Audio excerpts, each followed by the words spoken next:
one more second, the name of that ditty. Good morning, Andy Crowner. How are you? Good morning. I'm doing just fine. How about yourself? I'm doing pretty great. Thanks for asking. It's a Wednesday morning, and so we're going to talk about city issues and real estate for just a minute. First, West Burlington speed limits we talked about last week. The approved first reading, right? We did approve the first reading last week, and this is on agency. We are not changing Mount Pleasant. So we're looking at going to 35 miles an hour, heading west from Walmart out towards Gear and on past to Washington. So we did not waive the second and third reading, so you're probably looking at a month or a month and a half before that change goes into effect. All right, so there will be that fun stuff to look forward to. It was 45, now it's 35. Well, it will be 35 shortly. Second thing, Mount Pleasant Street you mentioned, that's not changing, but something is changing over by there, right? Yeah, we've got some grant money sitting around, about $400,000 to help us resurface that. And we're talking about moving west from where you're at all the way out to Highway 34, so from Deary Brothers heading west. Total cost about $1.2 million. The decision before us last week was, do we go ahead and start engineering $40,000 to get that started on a project that's going to take a while. Probably not even be done this year, probably looking at next spring. I did think we should probably hold off since we're in the middle of budget. We should probably wait until we actually... So that's roadway, that's paving and such? Yeah, resurface the Mount Pleasant Street, the road right there, going right by your place. Okay. And yeah, it needs it. It needs it. But it's not a complete rebuild. It's more of an overlay kind of a thing? Correct. Yeah, it's just the surface. Just go in and do that. And it is expensive, but we do have some grant money, so want to go ahead and get it done. I just thought we should probably wait and actually put it in our budget discussion instead of do it, the week before we talk about capital projects. Right. And you did have to close that leaf and sticks drop-off thing, right? Brush. We are looking at doing that, and it is, it's in the, while you're building the water tower out there, it's kind of sitting right underneath it. So we have to close that at least for the season. Obviously, our citizens, that's a really nice thing for them out there. So we're going to look at where can we house that for this year, this spring and fall, and we've got a couple of options that we're going to look at. So hopefully we'll have something at least for leaves and grass, maybe not for brush. Why don't we put it back where it used to be? We've built houses there. That's what I mean. Just tell them, hey, just for a few months, we're going to have people drop their grass here. Yeah, we move pretty fast in West Burlington. If something gets moved, we build a house. Yeah. There are some nice houses there where the old city works used to be. Yeah, so we've got some land out near the pool, and then maybe where the current water tower is that's going to be torn down. There's two options there, and we're looking at some others. But again, it's just for a year, and then hopefully we'll be right back where we were at. So hopefully people can understand for 1 year we got to do this. Is there land east of the pool and east of the Little League Diamond? It would probably be either between them, or we've got a little bit of land kind of to the north. If you go any further, you hit the train tracks going east. Gotcha. Yeah, that's true. Yeah. Okay. I'm done with recommendations. You'll work it out. So what do we got tonight? There's a budget work session. Yeah, big budget work session tonight. Tonight's when we go over the large projects or capital projects, so large road construction and sewer, and how do we fund police cars and fire trucks and those kind of things. So, the good thing is, as we look at this budget, our city manager has went in and tried to fund with cash many of these items over the next 10 years, and so they are taking a step in that direction. There are some things that are not in this budget. But the proposal before us, at least tonight, is $9.55 per thousand on the tax levy, which is a drop of 45 cents, which is great. And we should be doing that because we're switching DESCOM over to the county. So if we stayed where we're at, it would actually be a tax increase. So hopefully we can get it done at about that level. So 45 cents down, mostly on the DESCOM side. Holding the line on, it looks like many things, right?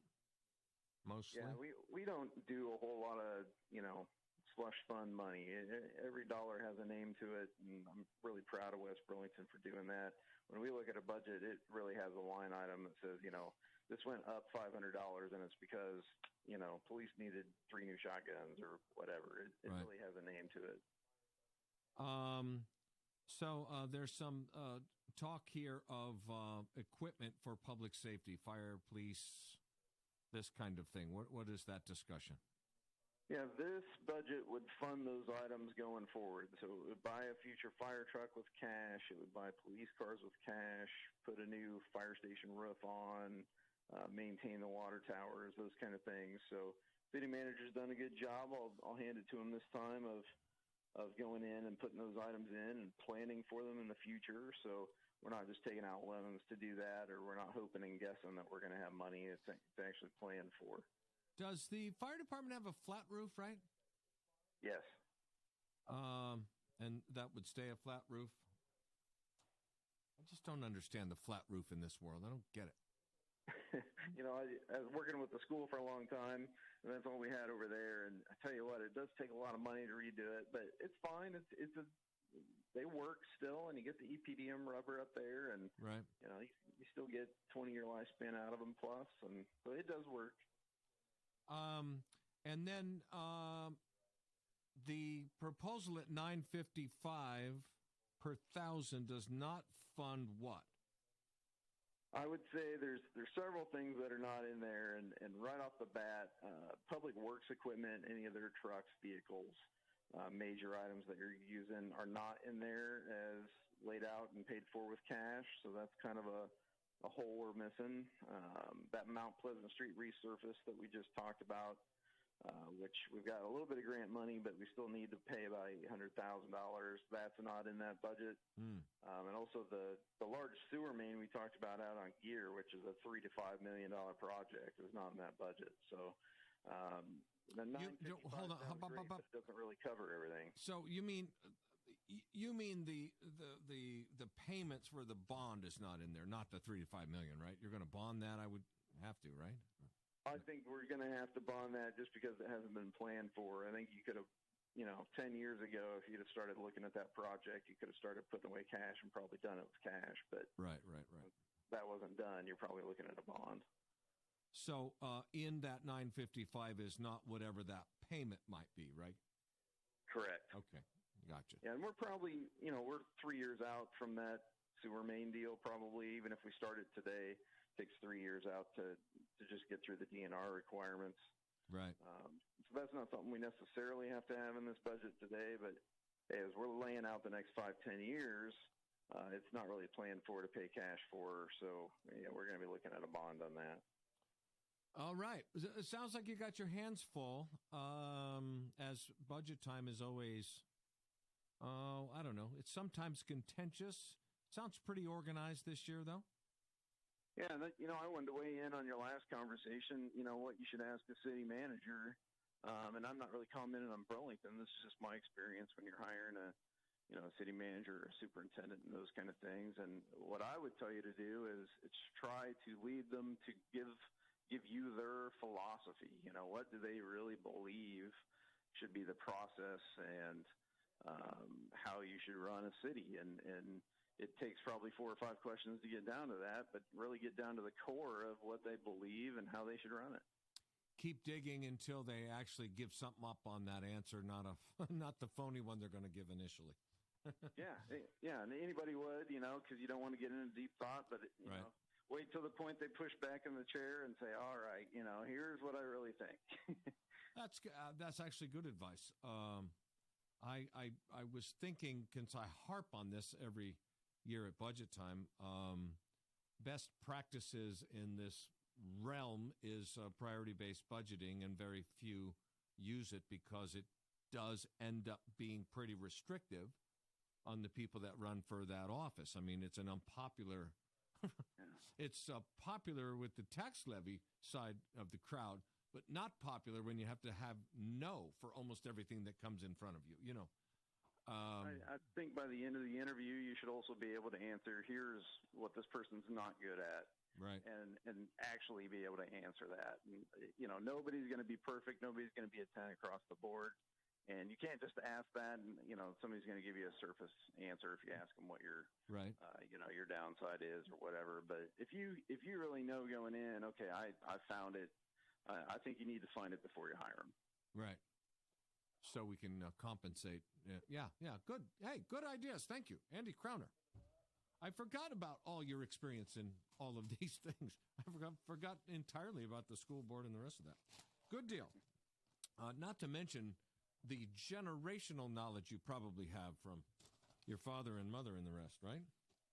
Yeah, a little bit of that, and hiring and firing at positions that have worked for me over the years, but that's just kind of where I come down, and especially when we hired the last superintendent out at West Burlington, it was kind of easy to find strengths and weaknesses, and we knew we had other staff that could maybe prop up the weaknesses, and we needed our strengths. So I think you need to really know the candidate and what you're getting is pretty important.